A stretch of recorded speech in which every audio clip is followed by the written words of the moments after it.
Hey, my name is Mike. I'm a developer from Philadelphia, and in this video, I'm going to walk you through the Twitter classification viral tweets project. This is one of our machine learning projects, and it's also a project that's going to take place off platform. So we're going to be using our own text editor and our own environment on our own computer.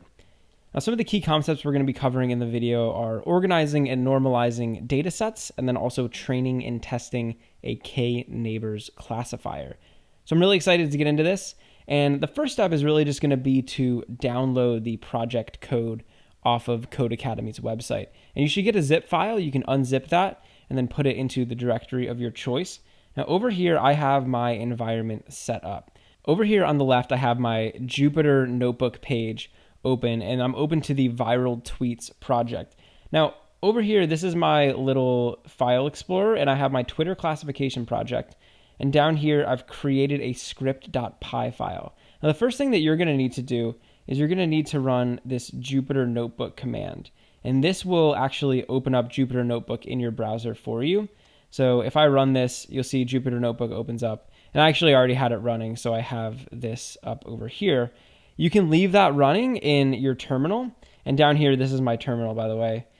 And then you're going to come over here, and I'm going to use this other terminal window that I have in order to actually run this script.py file. So you're going to want to open up the viraltweets.ipynb file, and that should open up over here. So you'll have this little directory, and you can just click it, and then this should be what you see. So we're going to get started with the project. We'll follow along with all the instructions, and we're going to build some really cool stuff. So off-platform project viral tweets. In this project, we're going to use the K-nearest neighbor algorithm to predict whether a tweet will go viral. Before jumping into using the classifier, let's first consider the problem we're trying to solve. Which features of a tweet are most closely linked to its popularity? Maybe the number of hashtags or the number of links in the tweet strongly influences its popularity. Maybe its virality is dependent on how many followers the person has. Maybe it's something more subtle, like the specific language used in the tweets. Let's explore these options by looking at the data we have available to us.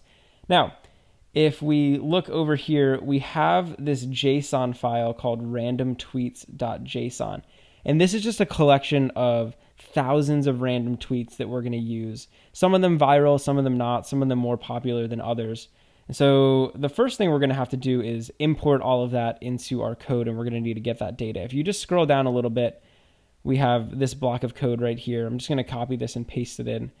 And basically what this is going to do is it'll read in that randomtweets.json file, and it'll store it in this allTweets variable. And this allTweets variable is going to be a data set that we can use.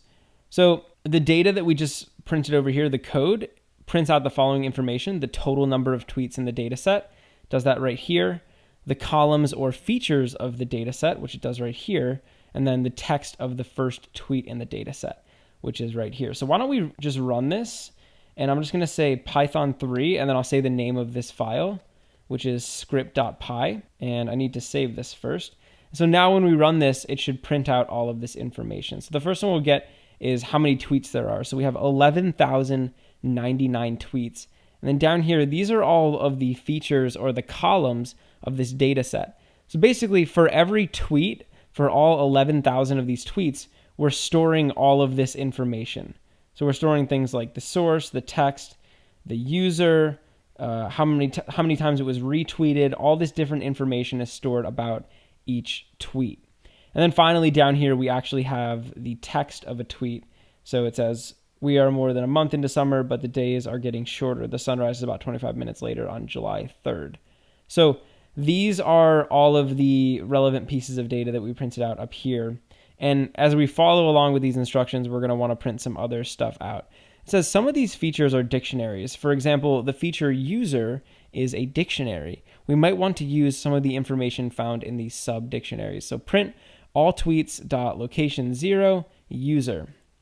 Essentially what we're doing here is we're going to be printing out the first user. So I'm just going to put that in here, and I'm going to get rid of these. We already saw what those look like. So we're saying allTweets.location0.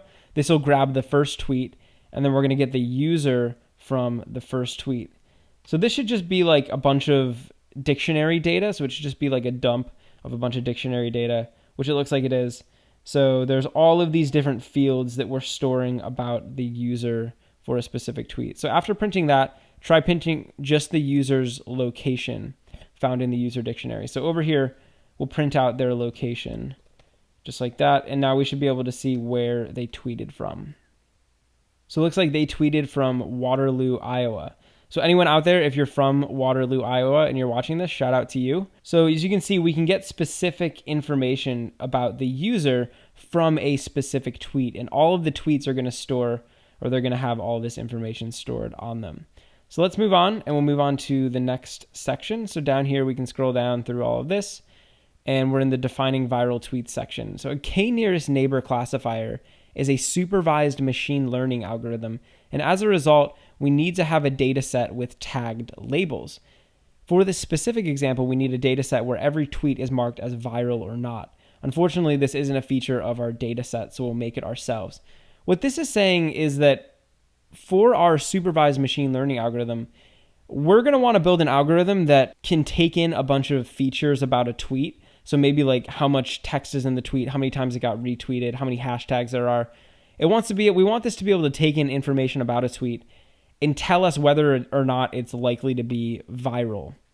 And in order to do that, the first step is we're going to need to have a column in this all tweet section that says whether or not the existing tweets that are in here are viral, right? So we need to figure out, okay, we have all these tweets, but are they viral or not? And we don't have that information, so we're going to have to create that information ourselves. So how do we define a viral tweet? Well, a good place to start is to look at the number of retweets that the tweet has.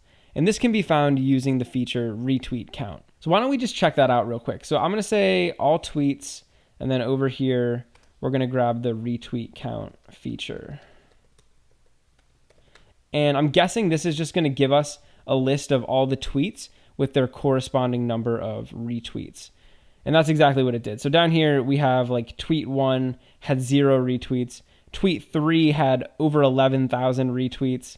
Tweet 14 had 14 retweets. And we're going to use this retweet number to determine whether or not a tweet was viral. So like tweet number 7 that had 162,000 retweets, this is a viral tweet, right? Tweet number 9 that had 14,000, that's a viral tweet. Retweets is a pretty good indicator of how viral a tweet went. And so what we want to do is we want to create a column in here that tells us whether or not the tweet is viral. So just like this column tells us how many retweets a tweet had, we want to create a column that tells us whether or not a tweet is viral. And we can do that. So down here, we have some code that will help us do that. And I'm going to copy this in, and I'll kind of explain what it's doing. So this code says all tweets is viral. So we're creating this is viral column. And remember, this is the column that's going to tell us whether or not each tweet is viral. And then we're going to use NumPy here. So we're saying NP. And if you just scroll down a little bit, there's code down here for you to input or import NumPy. So we'll do that. And we're going to use NumPy's where function. And the where function is going to take in a condition over here. And basically what this will do is it'll check this condition for each of the elements that are inside of the retweet count. So we just looked at the retweet count, and this is what it looks like. And so this where function is going to go through each one of these entries in here. And if the retweet count is greater than 5, then in the new column that it's creating, it'll give this an entry of 1, which will stand for viral, or 0, which will stand for not viral. So right now we're defining a viral tweet as a tweet that has more than 5 retweets. But instead of using 5 as the benchmark for a viral tweet, I think it'd be better to use the median number of retweets. So in other words, all these retweets, like what's the median number? We'll use that to determine the virality. And we can find the median number by calling the median function on alltweets.retweetCount. So over here, let's create a new variable, which will be called median retweets. And we'll set this equal to alltweets.retweetCount.median. And this will give us that median value. So let's print that out down here and we'll just see what it is.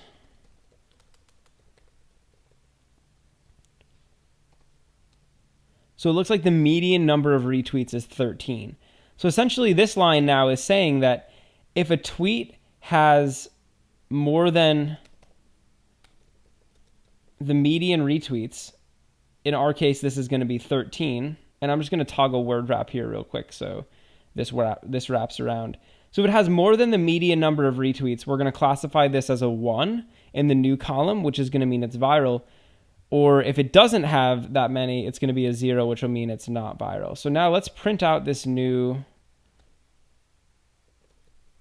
feature. This is viral feature, and we'll see what we get. So you'll see over here we have the number tweet, and then we either have a 1 or we have a 0. And this is our new feature. So if it's a 1, that means that this tweet right here was viral. It means it had more than 13 retweets, or more than the median number of retweets. If it's 0, it had less than that. So now we have all this data that tells us whether or not a tweet is viral. And we can use that data inside of our algorithm to help us determine if future tweets will be viral or not. So that should wrap up this section. We were able to label all of our data, and now we can move on to making features. So now that we've created a label for every tweet in our data set, we can begin thinking about which features might determine whether a tweet is viral. And we can create new columns in our data set to represent these features. For example, let's say we think the length of a tweet might be a valuable feature. The following line creates a new column containing the length of the tweet. So essentially what this is saying is, now that we have these labels, right, now that we know that this tweet is viral and this tweet's not viral, we want to figure out what are the features of a viral tweet that make it viral. What are the features of a not viral tweet that make it not viral? Could it be how long the tweet was? Could it be how many hashtags the tweet had? Could it be how many times it used a specific word?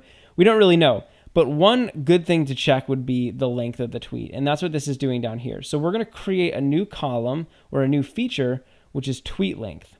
So we just created this new feature up here for is viral, and you can see that down here. Now we're going to create another for tweet length. Basically, this will create a new column where we'll have the number of the tweet and then its length, so how many characters it is. And we can do that by using this, we can say all tweets.apply, and this function is going to take in a lambda function.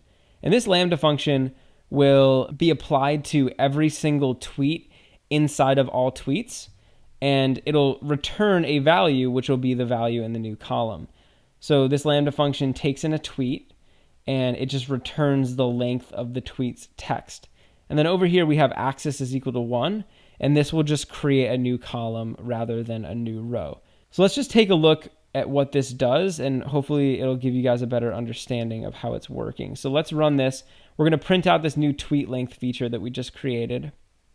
And over here we have the number tweet, and then we have how many characters the tweet was.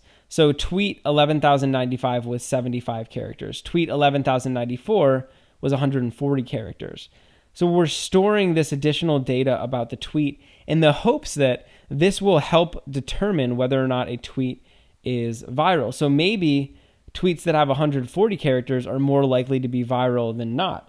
That could be some useful information for our algorithm. So in addition to this tweet length feature, we're also going to create a new column called followers count that contains the number of followers of each user. And we can find this information in tweet user followers count, and then we'll do the same for friends count.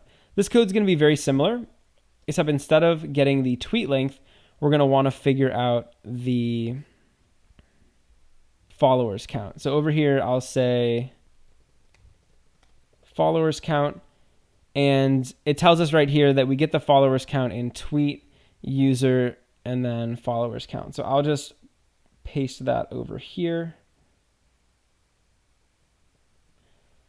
So now we're grabbing that information, and then we're going to do the same thing for friends count. So I'm just going to copy this, and we can say friends count. So let's print out one of these. Why don't we just print out followers count? And that should give us a good idea of like how many followers the user of each tweet had. And I had just a small typo right there, forgot the N. So here we have the tweet, and then we have how many followers the person tweeting has. So the person that tweeted tweet number 11,098 had 1,563 followers. So that information could also be useful for our algorithm, right? I could see the more followers someone who tweeted has, maybe the more likely their tweet is to go viral. That's definitely possible. And for the rest of this project, we'll be using these three features. So we have the friends count, the followers count, and the tweet length. But we encourage you to create your own. So here are some potential ideas for more features. So we could find the number of hashtags in the tweet, the number of links, the number of words, or the average length of the words in the tweet. I think it'd be fun to do one more. So we could add one more to these. Why don't we do the hashtags one? So the hashtags is probably similar to one of these. So we'll just paste this down here and we can just call this hashtag count. And we can get the hashtag count by looking at the text of the tweet and using the count function with the hash. So let's do that. Down here, we can get the text of the tweet, and then we can say .count, and then in here, we'll pass in the hash. So that should give us how many hashtags each tweet had. So let's check that out. So a lot of these tweets have 0 hashtags. This one had 3 hashtags. This one had 2 hashtags. This one had 3. So hashtags look like they're a little bit more rare, but who knows? That might also contribute to virality. So we can move on. I think 4 of these is enough. You can add these other ones if you want, just kind of on your own. And we'll look at normalizing the data. So we've now made the columns that we want to feed into our classifiers. Right? So these are the columns that we want to use to help our algorithm determine whether or not a tweet was viral. So if we have a lot of viral tweets that are, for example, 140 characters, and a lot of viral tweets whose users have a ton of followers, like that might help our algorithm determine, okay, this tweet's going to be viral because this person has a ton of followers, or this tweet's going to be viral because it was 140 characters or something like that. So we have all of this information. Now let's get rid of all the data that's no longer relevant. So we'll create a variable named labels. I'll do that down here. So labels, and we're going to set it equal to the is viral column for all tweets. So that's just going to be all tweets and then the is viral column. And they're just kind of showing us how to do that down there, but you can do it just like this. And then we're going to create a variable named data, and we're going to set it equal to all of the columns that we created in the last step. So we created these 4 columns in the last step, and we're going to set the data variable equal to all of those. Now, if we want to set a variable equal to just only like multiple specific columns in a data set, we can do that down here. So it's kind of showing us how we can do that. So we can say all tweets, and instead of just saying like is viral like we did up here, instead we're going to pass in an array, so a list, and then as elements of that list will be the names of these columns over here. So we had like tweet length, and then we had followers count. We also had friends count, and that needs to be quoted. And then we also had hashtag count. So this will only take these columns and it'll store them inside of data. And then finally, we want to create a new variable, which is called scaled data. And scaled data should be the result of the scale function with data as a parameter. And the scale function is going to normalize our data. So basically, we have all this data like hashtag count, friend count, follower count, and all of this data is very different.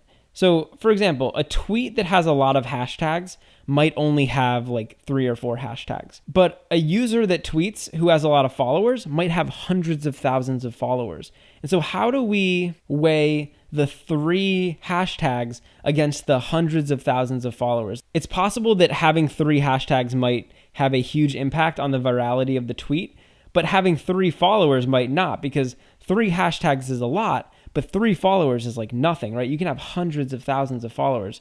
When we normalize this data, we'll put all of the data into a similar range. And so instead of having like 3 and 100,000, we'll have numbers that are more similar and they'll be kind of in the same range, which will allow the algorithm to use them more effectively. We can get this scaled data function down here from sklearn, and there's just the code down here for you to import it. I'm just going to copy that in. We'll throw this up here at the top. And now we can use the scale function. And we're going to store the results of that in this scale data variable. And I'll set that equal to scale.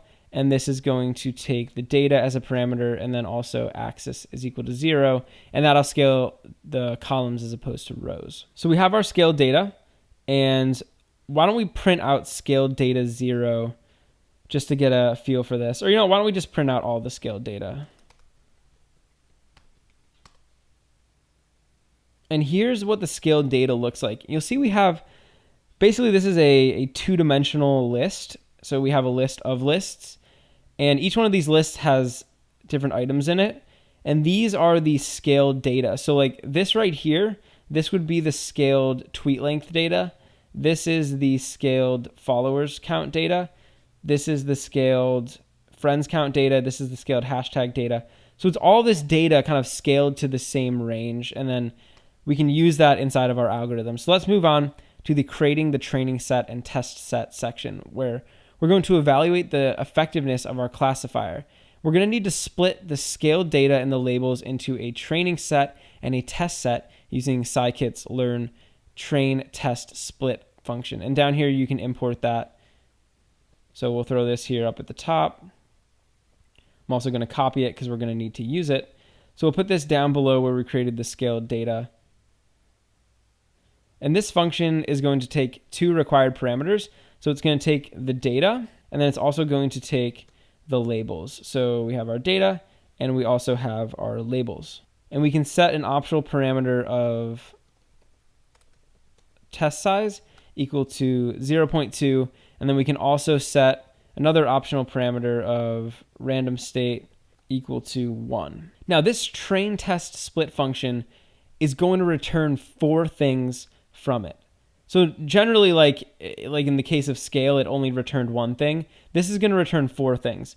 The first thing it's going to return is the training data, then the testing data, then the training labels, then the testing labels. So we're going to want to store those 4 things that get returned into 4 different variables. So I'm going to paste this right here. And these can just be separated by commas, and then we can just set it equal to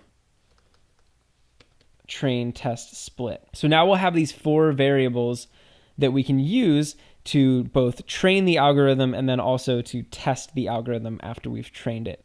So we can move on to the next section where we're going to use the classifier. So we can finally use the k nearest neighbor classifier. And we'll test it using k is equal to 5. So again, we're going to have to import this from sklearn, pop that up there, and we can copy this as well. So we're going to create a new k neighbor classifier called classifier.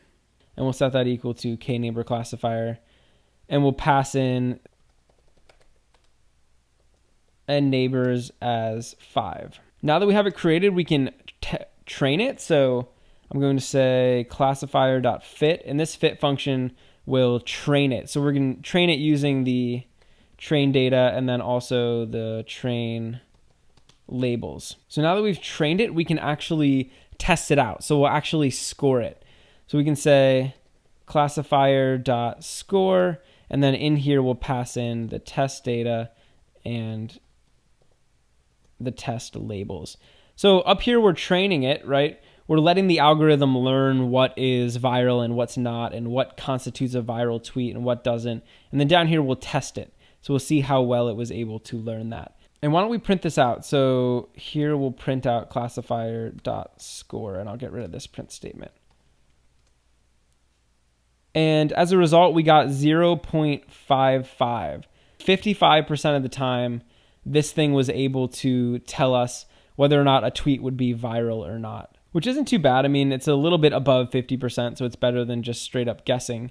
So now we're going to choose our k. So we've tested our classifier with k equals 5, but maybe there's a k that will work better. Let's test many different values of k and we'll graph the results. So first we'll create an empty list called scores. And I'm actually just going to do this right above where I created my classifier. So I'm going to call this scores, and it's just an empty list. And we'll create a for loop that has a variable k that begins at 1 and ends at 200. So we can just create our for k in range 1 to 200. And throughout this range, we're basically just going to train the classifier with each one of those different numbers, and then we'll basically figure out which one has the best, and we'll plot that data. So inside of this for loop, we'll take all of this code where we're creating the classifier and where we're training it, and I'll set n neighbors equal to k. And we'll basically, instead of printing out the classifier score, why don't we just append it onto the scores array? All right, so now over here, the scores array or the scores list should have all of the scores for the different k values between 1 and 200. But instead of just printing it out, it'd be way cooler if we used some matplotlib and we actually created a graph. So I'm going to copy this, import from matplotlib, and then over here, we'll use our matplotlib skills to create a plot. And we'll throw in the scores, and then over here, we'll show the plot. So let's save this. And now when we run, a matplotlib window should pop up that will kind of show us what this looks like. And over here, we got this graph that popped up. So you can see this is all of the data. So this is basically how accurate this thing is given the different k values that we gave it. And so over here, this looks like it peaks out right around, I don't know, what's that, 27 or so. And we get to about 58%. So we're about 58% accurate, which again, it's better than 50-50, which would just be, guessing. And so this algorithm actually did learn a little bit about what constitutes a viral tweet or not. So the last section is just to explore on your own. And you can see the classifier gets better as k increases, but k gets too high and then underfitting starts to happen. And we can kind of see that happen, right? K gets up here and then underfitting just brings it down a little bit. And by using the tweet length, followers count, and friends count, and in our case, we also used the hashtags, we were able to get up to around 63% accuracy. It's better than random, but still not exceptional. So we actually didn't get up to 63, but we also added in the hashtag data instead of just having this data. So who knows, the hashtag data might have thrown it off a little bit. So the question becomes, can you find a better accuracy? And it's very possible. Now remember, in the beginning, we looked at all of those columns that we had on the all tweets. So we did all tweets columns.